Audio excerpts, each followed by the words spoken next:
श्री शिव पुराण कैलाश संहिता अध्याय 17 से 19 महावाक्यों के अर्थ पर विचार तथा सन्यासियों के योगपट का प्रकार। स्कंद जी कहते हैं, मुने अब महावाक्य प्रस्तुत किए जाते हैं। प्रज्ञान ब्रह्म, अहम ब्रह्मास्मि, त्वमसि, अयात्मा ब्रह्म, ईशा वास्यम इदम सर्वम, प्राणो अस्मि, प्रज्ञानात्मा, यद्वेह तदम उत्र तदन्विः, अन्यदेव त्वद्विद्विता दथो अविदिता दधिः, ऐषत आत्मा अंतर्याम्यः अमृतः, स यः चायं पुरुषो यः च स वादित्यः सा अहमस्मि परं ब्रह्म परात् परं वेदशास्त्र गुरूणां तु सव्याम् आनन्दलक्षणं सर्वभूतस्थितं ब्रह्म तदेवाहं न संशयः, तत्त्वस्य प्राणो अहमस्मि, पृथिव्या प्राणो अहमस्मि, अपां च प्राणो अहमस्मि,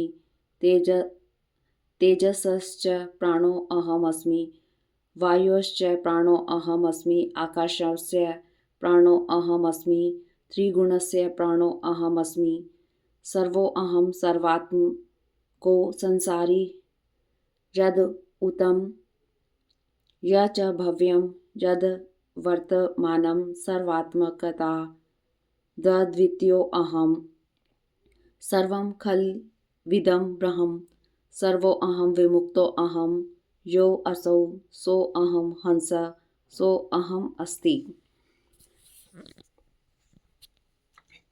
ओम नमः शिवाय। ओम नमः शिवाय। इस प्रकार सर्वत्र चिंतन करें। अब इन महावाक्यों का भावार्थ कहते हैं।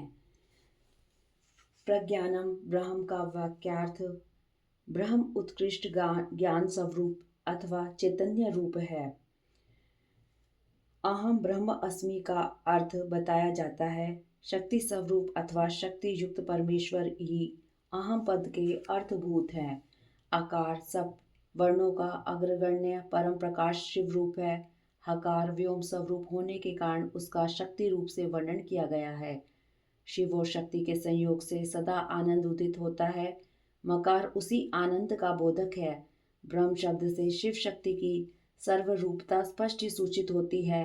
पहले ही इस बात का उपदेश किया गया है कि वह शक्तिवान परमेश्वर मैं हूँ, ऐसी भावना करनी चाहिए। अब त्वम असिका का अर्थ कहते हैं। त्वम असि इस वाक्य में तत्पद का वही अर्थ है जो सो अहम असि अस्मि में सपद का अर्थ बताया गया है, अर्थात तत्पद शक्यात्मक परमेश्वर का ही वाचक है। अन्यथा सो अहम इस वाक्य में विपरीत अर्थ की भावना हो सकती है। क्योंकि अहम पद पुल्लिंग है, अतः सा के साथ उसका अन्यव हो जाएगा, परंतु तत्पद नपुंसक है और त्वम पुल्लिंग, अतः परस्पर विरोधी लिंग होने के कारण उन दोनों में अन्यव नहीं हो सकता। जब दोनों का अर्थ शक्तिमान परमेश्वर होगा तब अर्थ में समान लिंगता होने से अन्यव में अनुत्पत्ति नहीं होती। यदि ऐसा न माना जाए तो स्त्री पुरुष रूप जगत का कारण भी किसी और ही प्रकार का होगा। इसलिए सो अहम अस्मि का सह और त्वम असि का तत्, ये दोनों समानार्थक हैं। इन महावाक्यों के उपदेश से एक ही अर्थ की भावना का विधान है। अब अयम आत्मा ब्रह्म का अर्थ बताया जाता है। अयम आत्मा ब्रह्म, इस वाक्य में अयम और आत्मा ये दोनों पद पुल्लिंग रूप है, अतः यहाँ अन्यव में बाधा नहीं है। अयम शक्तिमान परमेश्वर रूप आत्मा ब्रह्म है, यह इस वाक्य का तात्पर्य है। अब ईशावास्यम इदम सर्वम का भावार्थ बता रहे हैं। परमेश्वर से रक्षणीय होने के कारण यह संपूर्ण जगत उनमें व्याप्त है। प्राणो अस्मि, प्रज्ञानात्मा, यद्वेयम तदम उत्र, इन वाक्यों के अर्थ पर विचार किया जाता है। मैं प्रज्ञान स्वरूप प्राण हूँ। यहाँ प्राण शब्द परमेश्वर का ही वाचक है। जो यहाँ है वह वहाँ है, ऐसा चिंतन करें। यहाँ यत तत् का अर्थ क्रमशः यह और स है, अर्थात जो परमात्मा यहाँ है वह परमात्मा वहाँ है, ऐसा सिद्धांत पक्ष का अवलंबन करने वाले विद्वानों ने कहा है। उपयुक्त वाक्य में यदम उत्र तदन्विहि। इस वाक्यांश का भाव यह है कि यौ यौम अम उत्र स ही स्थित है, अर्थात जो परमात्मा वहां परलोक में स्थित है वही यहाँ इस लोक में भी स्थित है। इस प्रकार विद्वानों को पहले के समान ही परम पुरुष परमात्मा रूप अर्थ यहाँ अभिष्ट है। अब अन्य देव द्विता दतहु अविदिता दधि, इस वाक्य पर विचार करते हैं। मुने अन्य देव तद्विदो दा दातहु अविदिता दधि, इस वाक्य में जिस प्रकार फल की भी विपरीतता की भावना होती है उसे यहाँ बताता हूँ। विदितात यह पद अयथा विदितात के उन्हीं का इन समस्त उत्कृष्ट गुणों से नित्य संबंध है। अपने और पराये के भेद सतात के अर्थ में प्रवृत्त हो सकता है, वह विदित से भिन्न है, अर्थात जो असम्यक रूप से ज्ञात है उससे भिन्न है। इसी प्रकार जो यथावत रूप से विदित नहीं है उससे भी पृथक है। इस कथन से यह निश्चित होता है कि मुक्ति रूप फल की सिद्धि के लिए कोई और ही तत्व है जो विदित अविदित से पर है। परंतु जो आत्मा है वह सर्वरूप है, वह किसी से अन्य नहीं हो सकता। अतः आत्मा या ब्रह्म आदि पद पूर्ववत शक्तिमान परमेश्वर शिव के ही बोधक हैं, यह मानना चाहिए। अब ऐशे तय आत्मा तथा यह चायम पुरुषे, इन दो वाक्यों के अर्थ पर विचार किया जाता है। यह तुम्हारा अंतर्यामी आत्मा है जो स्वयं ही अमृत स्वरूप शिव है। यह जो पुरुष में शंभु है वही सूर्य में भी स्थित है। इन दोनों में कोई भेद नहीं है। जो पुरुष में है वही आदित्य में है। इन दोनों में पृथकता नहीं है, वह तत्व एक ही है। उसी को सर्वरूप कहा गया है। पुरुष और आदित्य इन दो उपाधियों से युक्त जो अर्थ किया जाता है वह औपचारिक है। उन शंभुनाथ को सब श्रुतियां हृदय में बताती हैं। हृदय वाहने नमा, इसमें जो बाहु शब्द है वह सब अंगों का उपलक्षण है, अन्यथा उसे हृदयपति कहना किसी भी यत्न से संभव नहीं होता। छांदोग्यो उपनिषद में जो यह श्रुति है, यह ऐशो अंतरादित्ये हिरण्यमयः पुरुषो दृश्यते हिरण्यम अशम श्रुति हिरण्यम केश अप्रण खात सर्व एव सुवर्णः। इसके द्वारा आदित्य मंडल अंतर्गत पुरुष को सुवर्ण में दाढ़ी मूछ वाला, सुवर्ण सदृश केशों वाला तथा नख से लेकर केशाग्र भाग पर्यंत सारा का सारा सुवर्ण में प्रकाश में ही बताया गया है। अतः वह हिरण्यमय पुरुष साक्षात शंभु ही है। अब मैं अहम असी पर परम ब्रह्म परापर परात्परम, इस वाक्य का तात्पर्य बताता हूँ। अहम पद के अर्थभूत सत्य आत्मा शिव ही बताए गए हैं। वे ही शिव मैं हूँ, ऐसी वाक्यार्थ योजना अवश्य होती है। उन्हीं को सबसे उत्कृष्ट और सर्वस्वरूप पर ब्रह्म कहा गया है। उसके तीन भेद हैं, पर, अपर तथा परात्पर। रुद्र, ब्रह्मा और विष्णु, ये तीन देवता श्रुति ने ही बताए हैं। ये ही क्रमशः पर, अपर तथा परात्पर रूप हैं। इन तीनों से भी जो श्रेष्ठ देवता हैं वे शंभु पर ब्रह्म शब्द से कहे गए हैं। वेदों, शास्त्रों और गुरु के वचनों के अभ्यास से शिष्य के हृदय में स्वयं ही पूर्ण आनंद में शंभु का प्रादुर्भाव होता है। संपूर्ण भूतों के हृदय में विराजमान शंभु ब्रह्म रूप ही हैं। वही मैं हूँ, इसमें संशय नहीं। मैं शिव ही संपूर्ण तत्व समुदाय का प्राण हूँ। ऐसा कहकर स्कंजी फिर कहते हैं, मुने, मैं शिव आत्म तत्व, विद्या तत्व और शिव तत्व, इन तीनों का प्राण हूँ। पृथ्वी आदि का भी प्राण हूँ। पृथ्वी आदि के गुणों तक का ग्रहण करने से यह समझ लो कि सारे आत्म तत्व ग्रहित हो गए। फिर सबका ग्रहण विद्या तत्व और शिव तत्व का भी ग्रहण कराता हूँ। इन सब तत्वों का मैं प्राण हूँ। मैं सर्व हूँ, सर्वात्मक हूँ। जीव का भी अंतर्यामी होने से उसका भी जीव आत्मा हूँ। जो भूत, वर्तमान और भविष्य काल है वह सब मेरा स्वरूप होने के कारण मैं ही हूँ।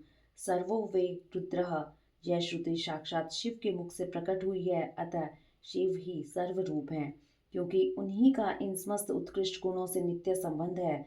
अपने और पराये के भेद से रहित होने के कारण मैं ही अद्वितीय आत्मा हूँ।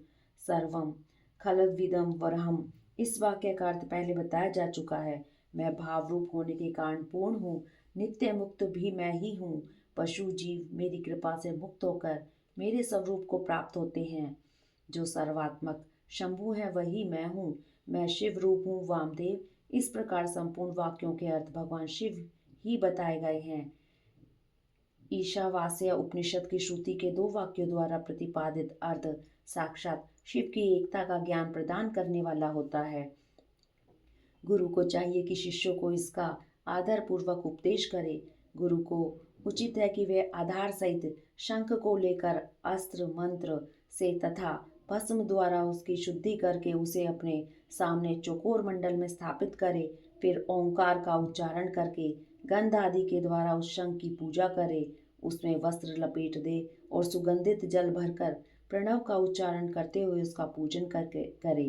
तत्पश्चात 7 बार प्रणव के द्वारा फिर उस शंख को अभिमंत्रित करके शिष्य से कहे, हे शिष्य, जो थोड़ा सा भी अंतर करता है, भेदभाव रखता है, वह भय का भागी होता है।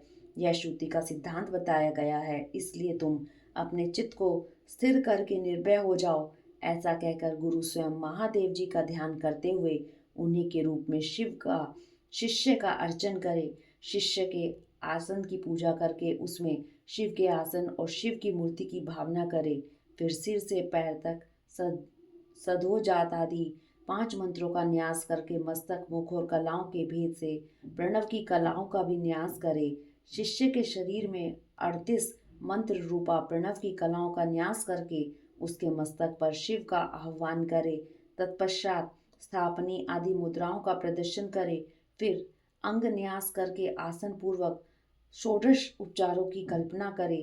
खीर का नैवेद्य अर्पण करके ओम स्वाहा का उच्चारण करे। कुल्ला और आचमन कराए। अर्घ्य आदि देकर क्रमशः धूप दीप आदि समर्पित करे। शिव के 8 नामों से पूजन करके वेदों के पारंगत ब्राह्मणों के साथ ब्रह्म विदापनोति परम इत्यादि ब्रह्मानंदवल्ली के मंत्रों को तथा भृगु गुर्वे वारुणी इत्यादि भृगुवल्ली के मंत्रों को पढ़े।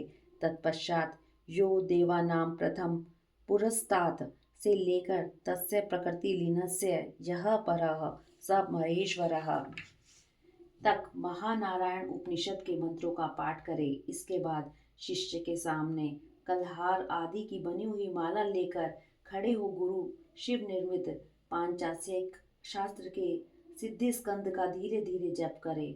अनुकूल चित से पूर्णो अहम इस मंत्र तक का जप करके गुरु उस माला को शिष्य के कंठ में पहना दे। तदंतर ललाट में तिलक लगाकर संप्रदाय के अनुसार उसके सर्वांग में विधिवत चंदन का लेप कराए। तत्पश्चात गुरु प्रसन्नता पूर्वक श्रीपाद युक्त नाम देकर शिष्य को छत्र और चरण पादुका का अर्पित करे। उसे व्याख्यान देने तथा आवश्यक कर्म आदि के लिए गुरुवासन ग्रहण करने का अधिकार दे। फिर गुरु अपने उस शिव रूपी शिष्य पर अनुग्रह करके कहे, तुम सदा समाधिस्थ रहकर मैं शिव हूँ इस प्रकार की भावना करते रहो। यूं कहकर वह स्वयं शिव को नमस्कार करे। फिर संप्रदाय की मर्यादा के अनुसार दूसरे लोग भी उसे नमस्कार करें। उस समय शिष्य उठकर गुरु को नमस्कार करे, अपने गुरु के गुरु को और उसके शिष्य को भी मस्तक झुकाए। इस प्रकार नमस्कार करके सुशील शिष्य जब मौन और विनीत भाव से गुरु के समीप खड़ा हो, तब गुरु स्वयं उसे इस प्रकार का उपदेश दे, बेटा, आज से तुम समस्त लोगों पर अनुग्रह करते रहो। यदि कोई शिष्य होने के लिए आए तो पहले उसकी परीक्षा कर लो, फिर शास्त्र विधि के अनुसार उसे शिष्य बनाओ। राग आदि दोषों का त्याग करके निरंतर शिव का चिंतन करते रहो। श्रेष्ठ संप्रदाय के सिद्ध पुरुषों का संग करो, दूसरों का नहीं। प्राणों पर संकट आ जाए तो भी शिव का पूजन किए बिना कभी भोजन ना करो। गुरु भक्ति का आश्रय ले सुखी रहो, सुखी रहो। मुनीश्वर वामदेव तुम्हारे स्नेहवश अत्यंत गोपनीय होने पर भी मैंने यह योग पट का प्रकार तुम्हें बताया है। ऐसा कहकर स्कंद ने यतियों पर कृपा करके उनसे सन्यासियों के शोर और स्नान विधि का वर्णन किया। इति श्री अध्याय 17, 18, 19, अध्याय 20, 21 यति के अत्यंतेष्टि कर्म की दशा पर्यंत विधि का वर्णन।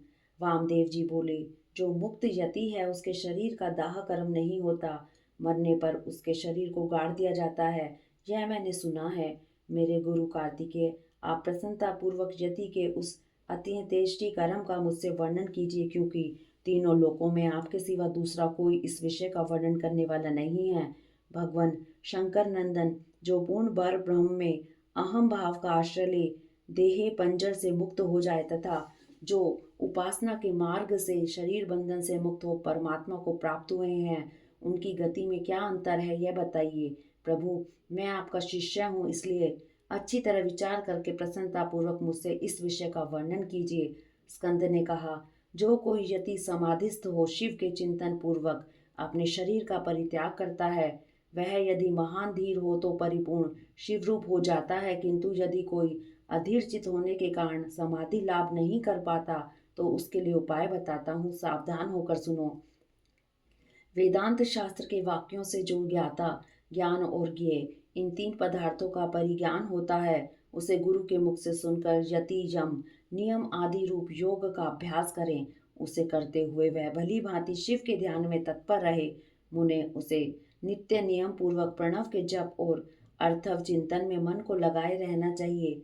मुने यदि देह की दुर्बलता के कारण धीरता धारण करने में असमर्थ यति निष्काम भाव से शिव का स्मरण करके अपने जीर्ण शरीर को त्याग दे तो भगवान सदाशिव के अनुग्रह से नंदी के भेजे हुए विख्यात 5 आतिवाहिक देवता आते हैं। इसमें कोई तो अग्नि का अभिमानी, कोई ज्योति पुंज स्वरूप, कोई दिन अभिमानी, कोई शुक्ल पक्ष अभिमानी और कोई उत्तरायण का अभिमानी होता है।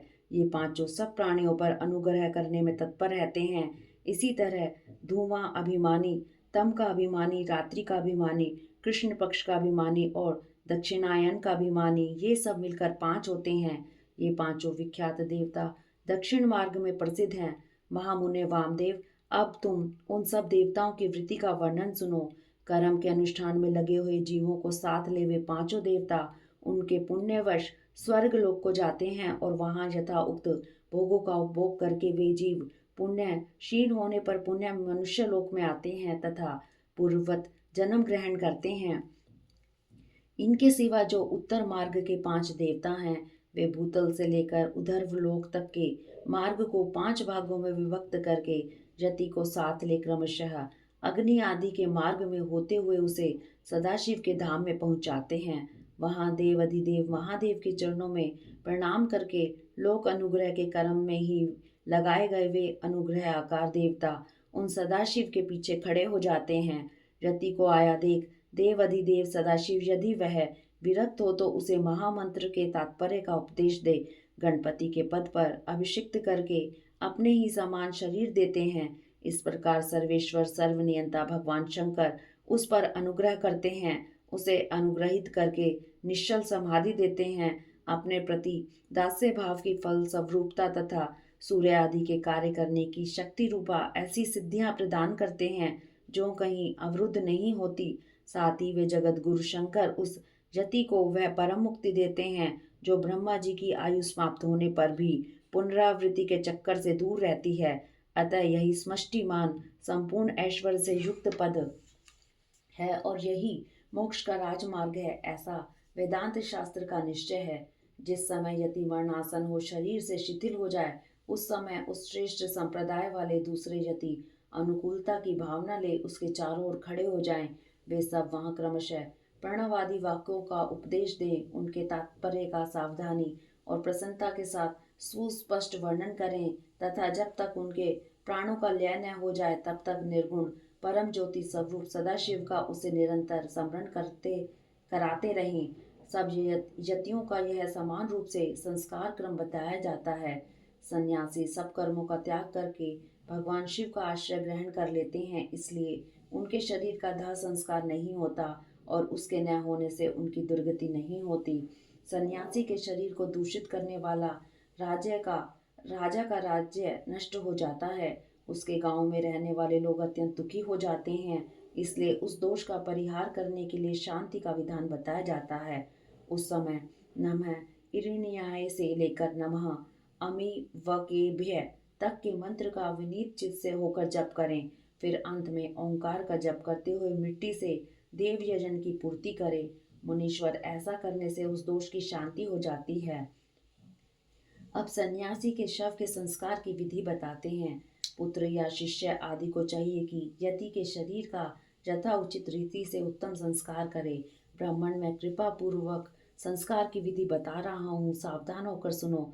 पहले यति के शरीर को शुद्ध जल से नहलाकर पुष्प आदि से उसकी पूजा करें। पूजन के समय श्री रुद्र संबंधी चमक अध्याय और नमक अध्याय का पाठ करके रुद्र सूक्त का उच्चारण करें। उसके आगे शंख की स्थापना करके शंखस्थ जल से यति के शरीर का अभिषेक करें। सिर पर पुष्प रखकर प्रणव द्वारा उसका मार्जन करें।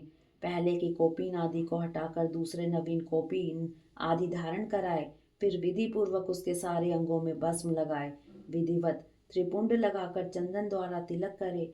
फिर फूलों और मालाओं से उसके शरीर को अलंकृत करे। छाती, कंठ, मस्तक, बाह, कलाई और कानों में क्रमशः रुद्राक्ष माला के आभूषण मंत्र उच्चारण पूर्वक धारण कराकर उन सब अंगों को सुशोभित करे। फिर धूप देकर उस शरीर को उठाए और विमान के ऊपर रखकर ईशान आदि पंच ब्रह्म रमणीय रथ पर स्थापित करे। आदि में ओंकार से युक्त 5 सदोजात आदि ब्रह्म मंत्रों का उच्चारण करके सुगंधित पुष्पों और मालाओं से उस रथ को सुसज्जित करे। फिर नृत्य, वाद तथा ब्राह्मणों के वेद मंत्र उच्चारण की ध्वनि के साथ ग्राम की प्रदक्षिणा करते हुए उस प्रेत को बाहर ले जाए। तदंतर साथ गए हुए वे सब यति गांव के पूर्व या उत्तर दिशा में पवित्र स्थान में किसी पवित्र वृक्ष के निकट देव यजन गड्ढा खोदें। उसकी लंबाई सन्यासी के दंड के बराबर ही होनी चाहिए। फिर प्रणव तथा व्याहति मंत्रों से उस स्थान का प्रोक्षण करके वहां क्रमशः शमी के पत्र और फूल बिछाएं। उनके ऊपर उत्तराग्र कुश बिछाकर उस पर योग पीठ रखें। उसके ऊपर पहले कुश बिछाएं। कुशों के ऊपर मृग चर्म तथा उससे भी ऊपर वस्त्र बिछाकर प्रणव सहित सदोजात आदि पंच ब्रह्म मंत्रों का पाठ करते हुए पंचगव्यों द्वारा उस शव का प्रोक्षण करें। तत्पश्चात रुद्र सूक्त एवं प्रणव का उच्चारण करते हुए शंख के जल से उसका अभिषेक करके उसके मस्तक पर फूल डालें। शिष्य आदि संस्कार करता पुरुष वहां गए हुए मृत यति के अनुकूल भाव रखते हुए शिव का चिंतन करता रहे। तदंतर ओंकार का उच्चारण और स्वस्ति वाचन करके उस शव को उठाकर गड्ढे के भीतर योगासन पर इस तरह बिछाएं जिससे उसका मुख पूर्व दिशा की ओर रहे। फिर चंदन पुष्प से अलंकृत करके उसे धूप और गुग्गल की सुगंध दें। इसके बाद विष्णु हव्यम इदम रक्षस्व ऐसा कहकर उसके दाहिने हाथ में दंड दें और प्रजापते न तव देता अन्य अन्य हो। इस मंत्र को पढ़कर बाएं हाथ में जल सहित कमंडल अर्पित करें। फिर ब्रह्म यज्ञानम प्रथम इस मंत्र से उसके मस्तक का स्पर्श करके दोनों भौहों के स्पर्श पूर्वक रुद्र सूक्त का जप करें। तत्पश्चात मां नो महांत मुतः इत्यादि 4 मंत्रों को पढ़कर नारियल के द्वारा यति के शव के मस्तक का भेदन करें। इसके बाद उस गड्ढे को पाट दें। फिर उस स्थान का स्पर्श करके अनन्य चित्त से 5 ब्रह्म मंत्रों का जप करें। तदंतर यो देवानाम प्रथम पुरस्तात से लेकर तस्य प्रकृति लीनस्य यह परः स महेश्वरः तक महानारायण उपनिषद के मंत्रों का जप करके संसार रूपी रोग के भेषज सर्वज्ञ स्वतंत्र तथा सब पर अनुग्रह करने वाले उमा सहित महादेव जी का चिंतन एवं पूजन करें। पूजन की विधि यूं है: 1 हाथ ऊंचे और 2 हाथ लंबे चौड़े एक पीठ का मिट्टी के द्वारा निर्माण करें। फिर उसे गोबर से लेपें। वह पीठ चौकोर होना चाहिए। उसके मध्य भाग में उमा महेश्वर को स्थापित करके गंध, अक्षत, सुगंधित पुष्प, बिल्व पत्र और तुलसी दलों से उनका पूजन करें। तत्पश्चात प्रणव से धूप और दीप निवेदन करें। फिर दूध और हविष्य का नैवेद्य लगाकर 5 बार परिक्रमा करके नमस्कार करें। फिर 12 बार प्रणव का जप करके प्रणाम करें। तदंतर ब्रह्मीभूत यति की तृप्ति के लिए नारायण पूजन, बलिदान, घृत दीप दान का संकल्प करके गर्त के ऊपर मृण्मय लिंग बनाकर पुरुष सुख से पूजा करके घृत मिश्रित पायस की बलि दें। घी का दीप जला पायस बलि को जल में डाल दें। तत्पश्चात दिशा विदिशाओं के क्रम से प्रणव के उच्चारण पूर्वक ओम ब्रह्मणे नमः इस मंत्र से ब्रह्मीभूत यति के लिए शंख से 8 बार अर्घ्य जल दें। इस प्रकार 10 दिनों तक करते रहें। मुनिश्रेष्ठ, यह दशाहत की विधि तुम्हें बताई गई है। अब यतियों के एकादशाह की विधि सुनो। इति श्रेय अध्याय 20 और 21। हरिओम तत्सत।